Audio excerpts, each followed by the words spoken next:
Bismillahirrahmanirrahim. Alhamdulillahirabbil alamin. Allahumma shalli wa sallim wa barik ala Muhammad wa ala ali Muhammad. Allahumma anfa'na bima 'allamtana wa 'allimna ma yanfa'una wa zidna 'ilma wa barik lana fi ilmina warzuqna al-ikhlasa fil qawli wal 'amali kamila wa 'ilman nafi'an la yansa wa tawfiqan daima wa shifatan wa 'ilman 'afiyah. Allahumma iftah lana kulla khair wa yassir lana kulla umur. Allahumma ansuril mujahidin warhamil mustad'afin wa dammir a'da'ad-din wa khmis 'ala amwalihim amin ya rabbal alamin. Alhamdulillah kaum muslimin rahimahumullah, telah kita selesaikan pengajian Kitabul Iman dari kitab Sunan At-Tirmidzi.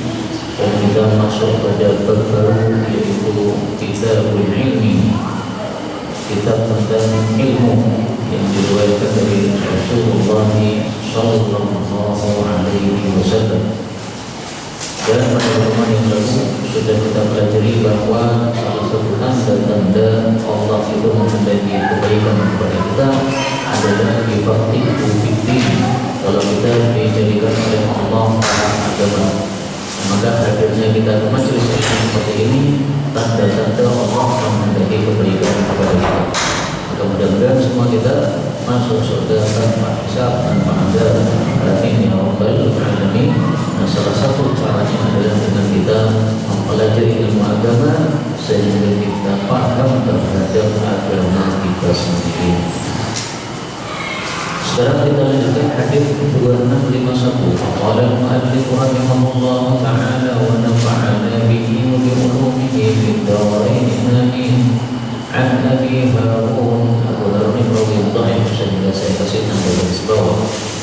Dari Abu Sa'id Al-Khudri radhiyallahu anhu dari Nabi sallallahu alaihi wasallam bersabda, "Ya'tikum akan datang kepada kalian wahai para sahabat rijalun beberapa orang min qibalil masyriq dari arah timur, yata'allamun, mereka akan belajar agama." Dan ini meskipun hadis yang dhaif, tetapi sesuai fakta, Rasulullah kan di Madinah. Kalau beliau menuju ke arah timur, nah salah satu timurnya Madinah adalah Indonesia. Nah sekarang betul orang Indonesia banyak yang datang ke Madinah agama sesuai sabda Nabi SAW. Maka meskipun hadis yang dhaif, tapi isinya sesuai fakta.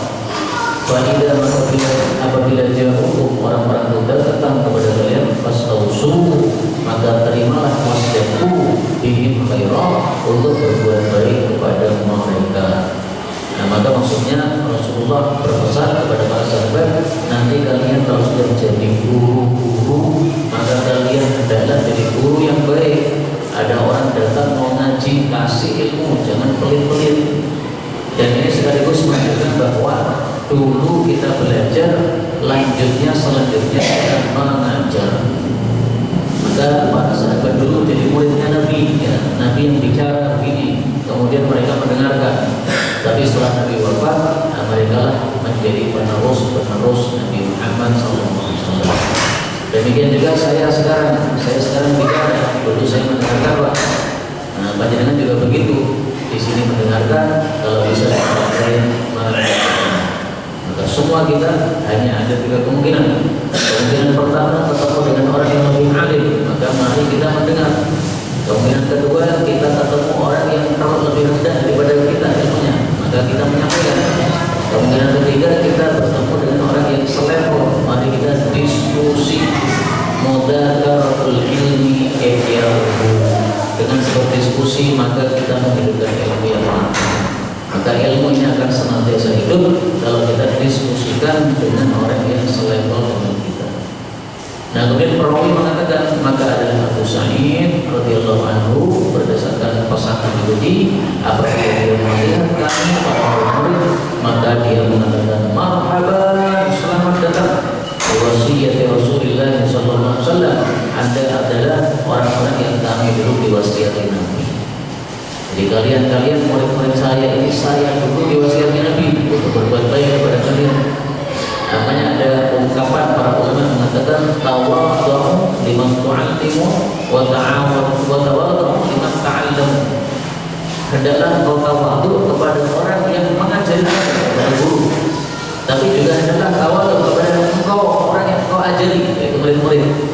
Nah, maka tidak boleh seorang kiai atau seorang ustaz semena-mena kepada muridnya, ngasih roti dioncal nggak sopan, bagi-bagi jeruk dilemparkan, ditendang dengan kaki. Itu bukan ajaran Nabi SAW. Mana ada ajaran Nabi ngasih kepada orang meskipun lebih rendah atau lebih muda daripada kita dengan dilempar kaki? Tidak ada.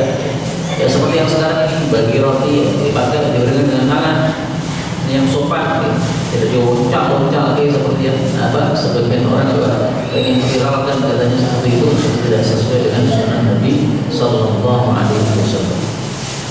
Berikutnya bab majaa fi dhahabil ilm, bab tentang lenyapnya ilmu. Kaum muslimin rahimakumullah, kalau kita membahas hadis Nabi atau Al-Quran, maka kata-kata ilmu yang disebutkan di situ itu maksudnya ilmu agama. Termasuk di sini lenyapnya ilmu maksudnya ilmu agama. Kalau ilmu dunia tidak pernah dibahas oleh Allah dan Rasulullah Sallallahu Alaihi Wasallam kecuali secara sederhana saja. Tapi yang hadis-hadis yang banyak membicarakan ilmu ini semuanya maksudnya ilmu agama. Dari Abdullah bin Amr bin As radhiyallahu anhu, Rasulullah sallallahu alaihi wasallam bersabda, "Inna Allah sesungguhnya Allah la yaqbidu tidak mencabut al-ilma ilmu itu intizaan dengan sebenar-benar dicabut, yang tersimu minan nas yang langsung dia cabut dari manusia, tidak.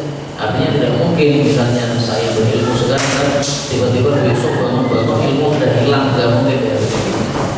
Allah itu sudah ngasih dari tarik lagi maka kita sudah dikasih ilmu oleh Allah, ya ilmu itu tetap ada pada kita. Dan terus matinya ilmu gimana? Walakin akan tapi yang betul ilmu Allah itu mencabut ilmu biqabdil ulama dengan dicabutnya nyawa para ulama. Maka ada satu ulama mati, berarti yang dikubur di dalam kuburnya dua, jasadnya plus ilmunya. Kok bisa? Ya karena ilmu kan di dada. Nah ketika dia mati, otomatis ilmunya ikut terkubur, kecuali kalau dia menulis kitab. Nah dia nulis kitab maka kitabnya masih tersebar sehingga ilmunya masih bisa dimanfaatkan. Tapi kalau tidak nulis kitab ya sudah, paling-paling dilanjutkan oleh murid-muridnya yang belum pernah mendengar penjelasan dari gurunya tadi. Karena itu penting supaya ilmu ini tidak mudah lepas, tidak mudah lenyap para ulama untuk menulis kitab. Tapi kitab saja juga tidak cukup. Seandainya semua ulama seluruh dunia mati seandainya, kemudian yang tersisa kitab-kitab roh, orang akan cek karena tidak ada yang bisa menjelaskan kitab-kitab itu maksudnya apa. Dan kitab itu tidak bisa bicara, ditanya tidak bisa menjawab. Beda dengan kiai ditanya bisa menjawab. Ketika jawabannya dirasa kurang jelas, masih bisa dilanjutkan lagi soal jawabnya. Tapi kalau kitab kita baca, kita nggak paham, ya sudah, nggak bisa kita bertanya pada kitab tadi yang memang dia. Hatta sehingga apabila lam yatruh aliman, Allah tidak membiarkan satu orang alim, semuanya sudah mati. Ittaqadan nasu, orang-orang pun menjadikan ru'usan juhalan, kepala-kepala yang bodoh-bodoh. Maksudnya apa? Tokoh-tokoh yang bodoh-bodoh. Fasu'iru, lalu mereka ditanya, fa'aftau, maka mereka berfatwa bi ghairi ilmin, tanpa ilmu. Fadallu, lalu mereka pun sesat, wa adallu, dan mereka menyesatkan. Karena itu hati-hati. Kalau kita mendengarkan orang berkata-kata itu tidak harus selalu diterima ucapannya, Pak. Dilihat dulu orangnya ini punya kapasitas apa untuk bicara. Misalnya saya bicara soal hadis, oke lah, karena bertahun-tahun saya ngaji hadis sama guru-guru saya, berarti saya punya kapasitas di bidang hadis. Tapi kalau tiba-tiba saya bicara masalah kedokteran, jangan dengarkan, Pak. Ya saya kan mau apa yang aneh, ngomong masalah kedokteran, ngaji kedokteran nggak pernah, tiba-tiba menyampaikan masalah kedokteran nggak paham, pasti nanti akan salah-salah. Sebagaimana disebutkan oleh para ulama, man takallama fi ghairi fannihi ata bil ajab. Orang yang bicara tidak pada bidangnya pasti akan membawa perkara-perkara yang aneh-aneh, nyeleneh. Saya disuruh bicara tentang kedokteran, pasti nanti aneh-aneh, salah-salah, nyeleneh-nyeleneh. Dan sekarang ini banyak orang begitu, pakai slogan yang besar supaya dianggap ilmunya kuat, mantap. Dan memang dia bisa bahasa Arab, bisa nulis Arab, tapi ngomongnya tidak pada bidangnya, ya tetap salah. Orang bukan ahli nasab, bicara masalah nasab, pasti yang terjadi kasusnya ini. Dia akan membawa bil ajaib perkara-perkara yang aneh-aneh, yang nyeleneh-nyeleneh, karena bicara tidak pada bidangnya. Itulah yang dimaksud afdal biwairi ilmi. Mereka ngasih fatwa tanpa ilmu. Bisa jadi dia berilmu, tapi di bidang nahwu, shoroh, tafsir, hadis, tapi di bidang nasab dia nggak paham. Kalau dia ngomong masalah nasab, ya sama, itu nanti akan sesat menyesatkan. Maka ambillah ilmu dari pakarnya masing-masing. Mau ngaji hadis kepada pakar hadis, mau ngaji tafsir kepada pakar tafsir, mau ngaji fikih kepada pakar fikih. Dan kemudian 2653 dari Jubair bin Nufair dari Abi Darda radhiyallahu anhu, dia mengatakan adalah kami bersama Rasulullah sallallahu alaihi wasallam. Fasyakha lalu meliriklah. Syakha itu melihat ke atas, melirik ke atas, bibasarihi dengan pandangannya ila sama, ke arah langit. Tsumma qala, kemudian beliau bersabda, hadza awanu yuhtalasul ilmu minan nas. Inilah waktu di mana ilmu dicabut dari para manusia, hatta la yaqdiru, sehingga mereka tidak mampu minhu, terhadap ilmu tadi, ala syai'in, atas sedikit pun. Maksudnya apa? Maksudnya akan datang atau dekat masa di mana orang-orang nanti akan kehilangan ulama. Ini pas Nabi masih hidup, Pak. Beliau sudah menjelaskan ya, bahwa ini sudah mendekati waktu di mana ilmu akan dicabut. Waktu itu ilmu belum dicabut karena Nabi masih di tengah-tengah mereka. Tapi akan ada saatnya nanti di mana ilmu dicabut, yaitu kalau sudah Nabi wafat, kemudian pewaris Nabi, para ulama juga wafat. Nah, saat itulah ilmu akan dicabut oleh Allah Subhanahu wa Ta'ala. Maka berkatalah Ziyad bin Labid al-Ansari, seorang sahabat Nabi, bagaimana mungkin ilmu akan dicabut dari kami, padahal kami ini sudah hafal Quran. Maka demi Allah kami akan membaca Quran, dan kami akan suruh anak-anak kami membaca dan menghafalkan Quran. Demikian juga istri-istri kami. Maka Nabi Sallallahu Alaihi Wasallam bersabda, taqilatka ummuka ya Ziyad, semoga kematian kamu ibumu wahai Ziyad, semoga kamu mati. Tapi kata-kata ini diungkapkan oleh orang Arab bukan untuk betul-betul semoga mampus, bukan. Seperti kalau orang Jawa Timur misalnya mengatakan mati kok, nah itu bukan berarti betul-betul mudah-mudahan orang yang diajak bicara itu mati, bukan. Tapi maksudnya ini perkara penting, kamu gak paham, ini aneh sekali wahai Ziyad. Kamu itu kan alim, masa tidak paham apa yang saya sampaikan ini? Masa kamu mengira bahwasanya kalau sudah ada Quran di tengah-tengah kamu berarti ilmu gak dicabut? Tetap bisa dicabut. Qurannya ada tapi gak paham, mana kan saya? Sehingga tidak yang paling penting itu adalah orang yang paham, bukan kitabnya. Kalau kitabnya insya Allah sampai menjelang hari kiamat Quran masih ada yang mencetak, tapi yang paham banyak enggak ya?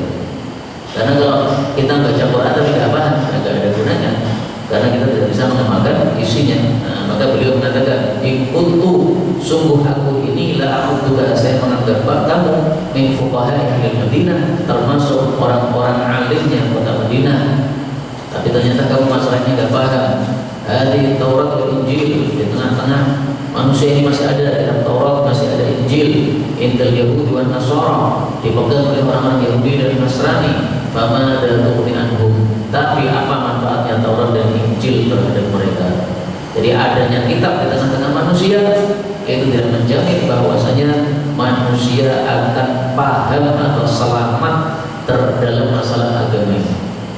Kalau tidak ada yang menjelaskan, tidak akan paham. jalannya ngawur, menyeleweng, ya nanti jadinya sama juga nggak paham. Ada ayat dijelaskan yang menjelaskan kalimatnya menggebu-gebu, tapi isinya salah, kira kacek.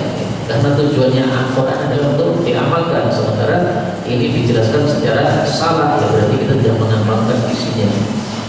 Kalau juga berkata juga, lalu saya berjumpa dengan Ubadah bin Samit, maka saya mengatakan, apakah kamu mendengar apa yang diucapkan oleh saudara Abu Darda, yaitu hadis Nabi tadi?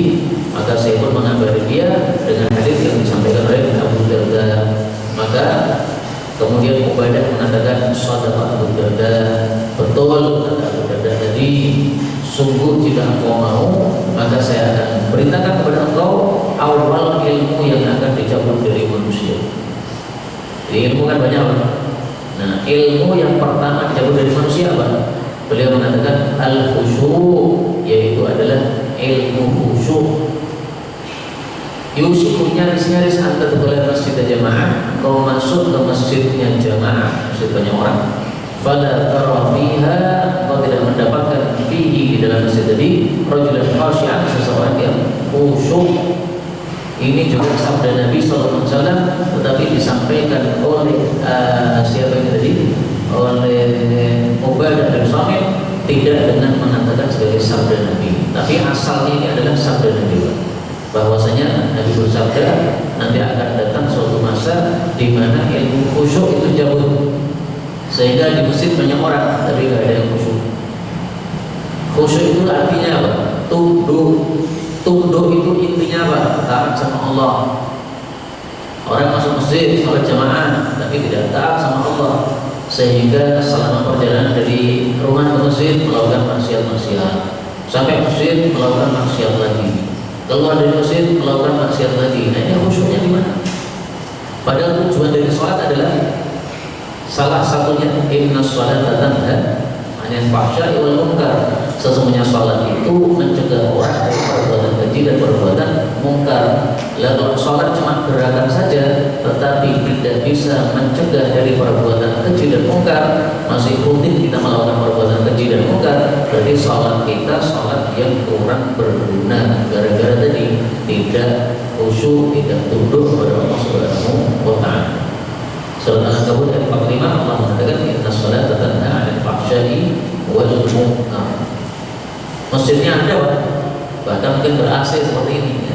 Megah masjidnya, isinya banyak orang, ya, seperti sekarang ini, ya. Banyak orang kan, sampai sok belakang, tapi yang khusyuk berapa orang? Di antara kita yang sangat taat kepada Allah Subhanahu wa Ta'ala berapa persennya? Mungkin juga kita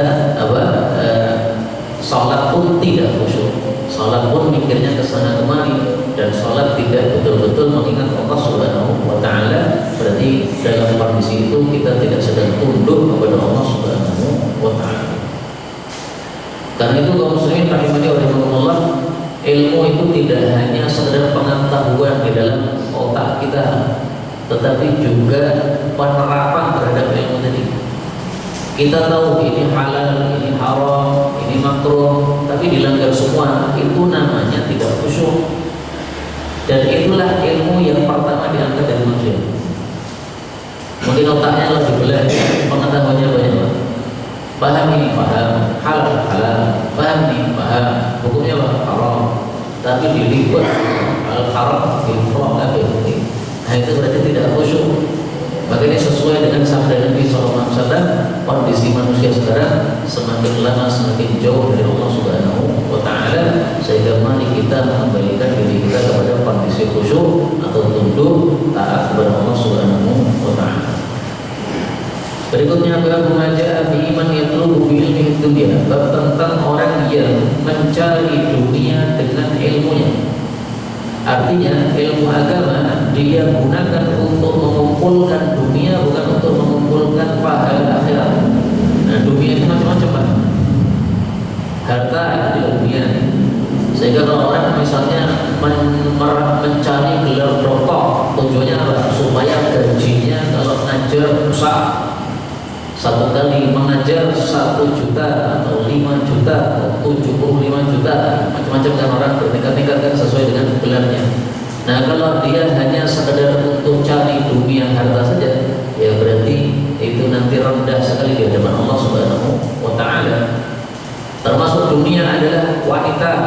Maka dia membuat pesantren misalnya untuk meraup sebanyak-banyaknya wanita yang akan dia garap di pesantrennya itu. Nah, itu berarti hanya ingin dunia saja. Ada kan orang begitu, bergendong membuat pesantren putri khusus, gak ada cowoknya. Kemudian santriwatinya malah digarap sendiri oleh kiai dalam tanda petiknya itu. Kalau betul-betul kiai tidak akan melakukan hal seperti itu.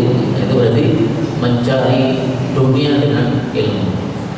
Kepopuleran itu juga termasuk dunia. Nah, maka semua ini termasuk dunia, tidak ada nilainya di hadapan Allah Subhanahu wa Ta'ala. Karena itu kita baca hadis berikutnya 54 dari Ka'ab bin Malik. Dia mengatakan, saya mendengar Rasul sallallahu alaihi wasallam bersabda, "Man talabal ilma," barang siapa yang mencari ilmu, liyujariya bil ulama, supaya dia itu berbangga-bangga dengan ilmu tadi di hadapan para ulama. Kamu ilmunya berapa? Saya ilmunya sekian. Kamu gelarnya apa? Saya gelarnya sekian. Itu berarti berbangga-bangga saja. Awliyumaniya bihi sufaha, atau untuk mendebat dengannya orang-orang bodoh, ya, supaya semua orang itu tetap dianggap bodoh di hadapan dia, tidak bisa ngomong lagi kalau di hadapan dia. Aw yasrifa bihi wujuhan nas ilaihi, atau untuk memalingkan wajah manusia kepadanya, artinya supaya semua orang mendengarkan ucapan dia. Kalau bahasa kita sekarang ya berarti supaya viral, sehingga semua orang mengarahkan pandangannya kepada dia. Maka adkhalahullahu nar, Allah masukkan dia ke dalam neraka kalau tujuan ilmu hanya ilmu agama hanya seperti itu. Ini hadisnya derajatnya dhaif, meskipun di dalam sanadnya ada rawi bernama Ishaq bin Yahya, ini seorang perawi yang dhaif, tetapi hadis ini maknanya sahih karena dikuatkan oleh hadis-hadis yang semisal dan jalur-jalur yang lain. Karena itu ringkasnya, ilmu agama dicari harus ikhlas. Ikhlas itu apa? Pengen pahala dari Allah. Kalau tidak untuk pahala dari Allah, ya berarti masuk ke dalam neraka. Pengen dikenal sebagai hafidh Quran, pengen dikenal sebagai kiai, pengen dikenal sebagai orang ahli dalam tafsir, ahli dalam hadis, pokoknya hanya sekedar dunia saja, maka ini tidak ada nilainya di hadapan Allah, bahkan masuk ke dalam neraka. Karena wajib tujuan kita mencari ilmu agama untuk dapat pahala. Kalau ilmu dunia tidak harus begitu, Pak.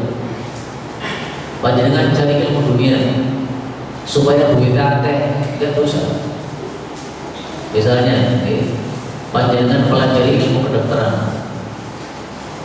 Kenapa Pak masuk ilmu kedokteran? Karena dokter itu gajinya gede. Sekali duduk dapat pasien ini bisa langsung berjuta-juta. Apalagi kalau mengadakan operasi misalnya. Nah, maka saya ingin duit saya banyak. Nah, itu tidak sampai masuk neraka. Karena ilmu dunia.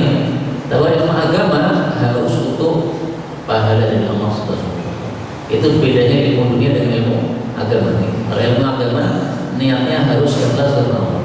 Kalau ilmu dunia tidak ikhlas karena Allah pun tidak sampai dosa, hanya pahalanya nol gitu. Tapi kalau untuk agama ini tidak hanya pahalanya nol, masuk neraka karena berdosa seperti itu. Perbedaan yang lain antara ilmu agama dengan ilmu dunia. Kalau ilmu agama itu wajib disampaikan, tidak boleh disembunyikan. Disembunyikan dosa, masuk neraka. Tapi kalau ilmu dunia disembunyikan boleh. Misalnya nih, panjenengan ada urusan warisan, nggak paham bagaimana cara membaginya. Kemudian panjenengan tanya kepada saya, kebetulan saya paham, tapi saya jual mahal jawaban, nggak mau jawab kepada panjenengan. Nah, itu saya dosa masuk neraka. Kenapa? Karena saya tahu ilmunya dan ini bab agama dan panjenengan membutuhkan, panjenengan tanya saya tidak mau jawab, dosa masuk neraka. Beda lagi kalau misalnya saya buka warung nasi goreng dan laris setiap hari yang datang ribuan orang, sehingga omsetnya jutaan, nasi goreng 5 jam habis. Panjenengan pengen tahu resepnya apa? Saya bilang rahasia dong, supaya panjenengan tidak buka seperti milik saya, supaya saya tetap banyak pelanggannya. Nah, itu nggak sampai dosa. Make your tidak terpuji karena pelit sekali untuk menyampaikan apa? Ilmu. Tetapi tidak sampai dosa, tidak sampai. Bahkan dijual boleh. Ya tak kasih resepnya, tapi bayar 5 juta boleh. Mungkin jual resep begitu.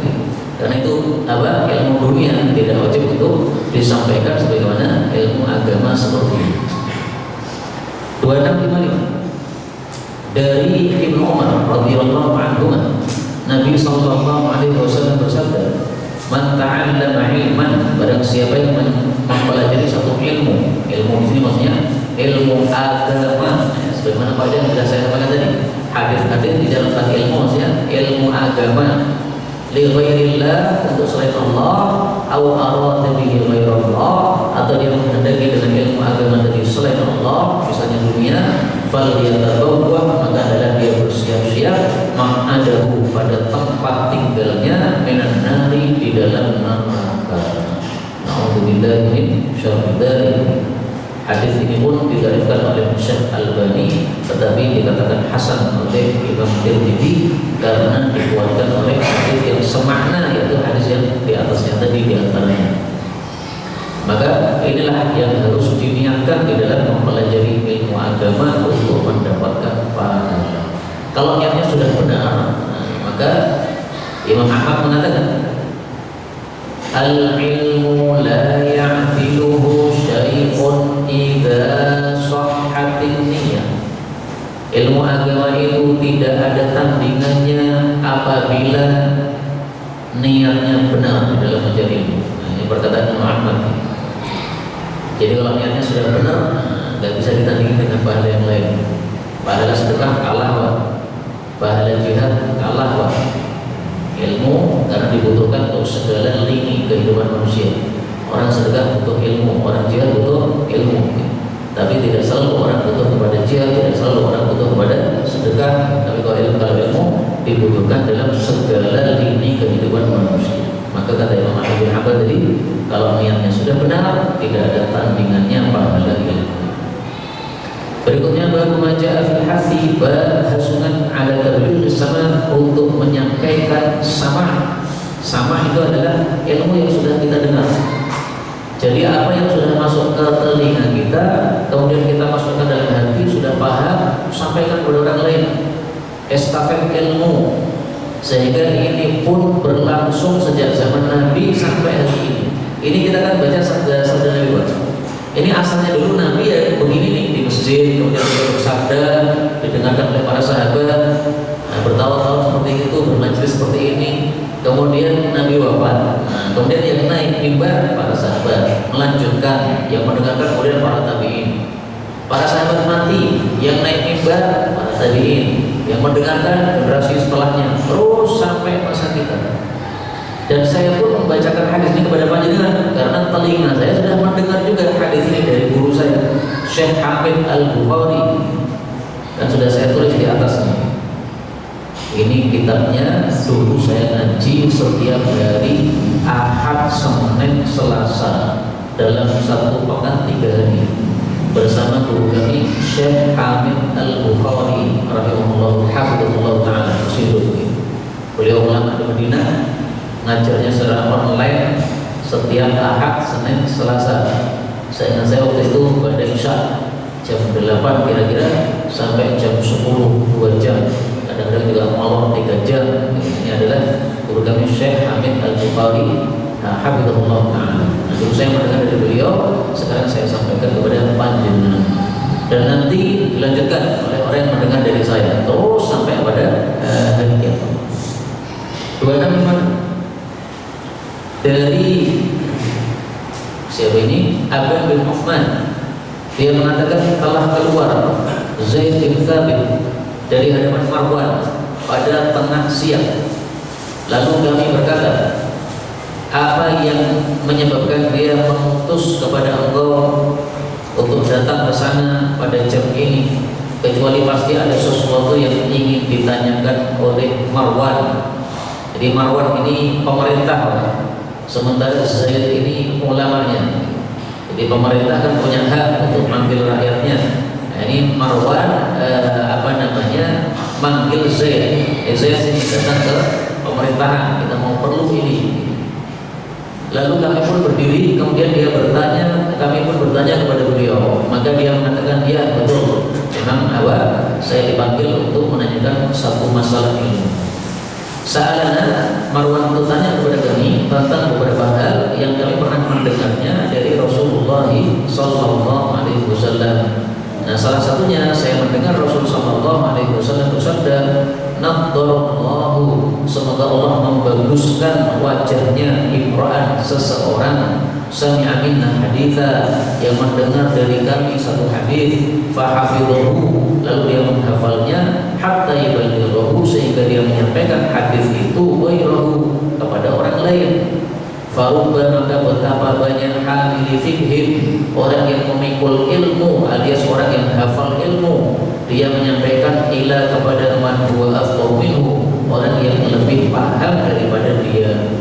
Warubba, dan betapa banyak hamili fikhin, orang yang memikul ilmu alias orang hafal ilmu, laisa bifaqih, tapi dia tidak paham, tapi dia hafal. Maksudnya apa? Orang yang menghafal ilmu disuruh menyampaikan, hafal sabda Nabi, sampaikan. Paham atau tidak bukan urusan kamu. Yang penting kamu betul-betul hafal sabda Nabi, maka silakan disampaikan.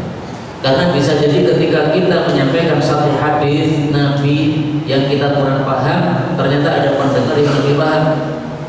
Contohnya Imam Syafi'i rahimahullah, dia bilang kepada muridnya Imam Ahmad, wahai Imam Ahmad, kamu itu hafalan hadisnya itu jutaan hadis, kamu hafal sabda Nabi jutaan. Nah, saya itu kurang banyak hafalannya, tidak seperti kamu, tapi saya lebih paham sabda Nabi. Sehingga kalau ada dalil silahkan kamu sampaikan. Nanti tak pretelangi dalil itu. Maksudnya akan dijabarkan penjelasannya secara panjang lebar oleh Imam Syafi'i. Maka seperti dokter dengan apoteker, apoteker menunjukkan obat-obatnya. Nah, dokternya menjelaskan ini obat untuk ini, untuk ini, untuk ini. Maka yang lebih hafal nama-nama obat mungkin apoteknya, apotekernya. Sementara yang paham penggunaannya obat, yang lebih paham adalah dokternya. Sama-sama paham ya, tapi apa? Ada satu lebih unggul daripada yang lain dalam satu bidang tertentu. Demikian juga di sini, orang yang hafal banyak hadis belum tentu paham. Nah, tapi karena dia hafal, silahkan sampaikan apa yang dihafal tadi. Nah, nanti ada orang yang diberi kecerdasan oleh Allah dengan kecerdasan yang cukup tinggi, sehingga dia mendengar hadis bisa menyimpulkan banyak kesimpulan ilmu. Maka sebagian ulama itu menulis satu hadis yang pendek sekali, Pak. Hadisnya cuma bilangnya ini, ya Aba Umair, ma fa'ala Nughair. Pendek tadi. Ini dari hadis yang pendek ini diambil pelajaran oleh seorang ulama sampai 60 pelajaran. Kok bisa ya kalimat pendek diambil pelajaran sampai 60 pelajaran? Itulah ulama, kecerdasannya tingkat tinggi, sehingga dari satu kalimat atau satu hadis bisa menyimpulkan banyak kesimpulan ilmu yang diambil dari sabda Nabi Sallallahu Alaihi Wasallam yang pendek ini. Kaum muslimin rahimahullah, kita ambil beberapa faedah. Faedah yang pertama, hadis ini menunjukkan fadilahnya menyampaikan sabda Nabi. Naddarallah, semoga Allah membaguskan wajahnya orang yang menyampaikan sabda Nabi. Inilah hadis yang menyebabkan saya itu senang menyampaikan hadis. Ini saya baca hadis ini ketika masih nyantri dulu, sehingga sejak saat itu saya pengen mempelajari hadis Nabi supaya bisa menyampaikan banyak-banyak sabda Nabi. Nah, setelah lulus, kemudian dulu masih ada SMS ya, kita buat tausiah hadis harian, satu hari satu hadis ya, SMS Pak. Kemudian SMS berpindah ke BlackBerry, tapi cuma sebentar nih. Habis itu pindah sekarang ke WA. Nah, ini alhamdulillah sejak dulu tahun 2006 lulus dari pesantren sampai sekarang 2025, berarti hampir 20 tahun menyebarkan hadis Nabi SAW setiap hari satu hadis.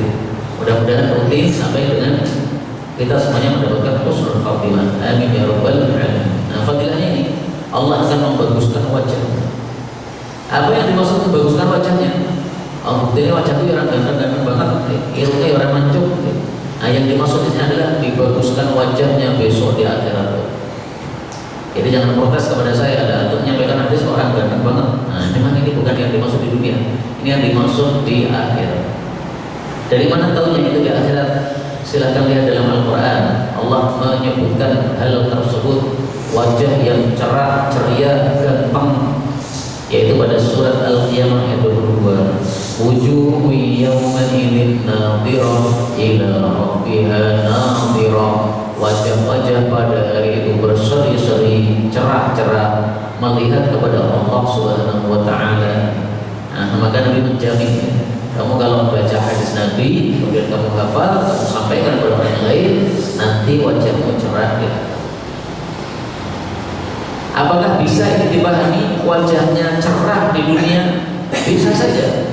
Kalau sebagian ulama mengatakan, kalau saya itu Al-Imam Sufyan Ats-Tsauri, ya, beliau mengatakan setiap ada ahli hadis itu wajahnya pasti ceria. Kata beliau begitu. Karena ada efek dari nadharullah ini. Tapi seandainya tidak terjadi di dunia, nah yang pasti terjadi adalah yang di akhirat. Kemudian faedah yang kedua, kata-kata hafidhah menghafal hadis ini menunjukkan bahwa ilmu itu perlu dihafalkan, Pak. Sampai-sampai ada para ulama mengatakan begini, ad-darsu harfun wa tikraru alfun. Pelajarannya satu huruf, kamu ulangi 1000 kali. Guru mengajari satu huruf atau satu kata, nah supaya hafal gimana? Diulangi 1000 kali. Nah, kelemahan kita itu seringkali cuma mendengarkan tok, habis itu tidak mengulang lagi. Itulah yang dimaksudkan masuk telinga kanan, keluar telinga kiri. Tapi kalau kita hafalkan, nah, maka insya Allah tidak akan lupa.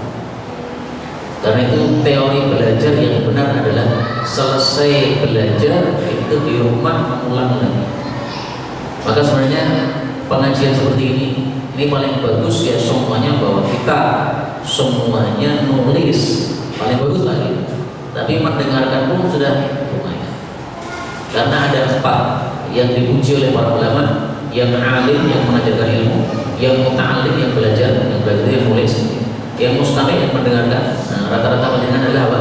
Pendengar. Kemudian wal muhib, dan yang suka.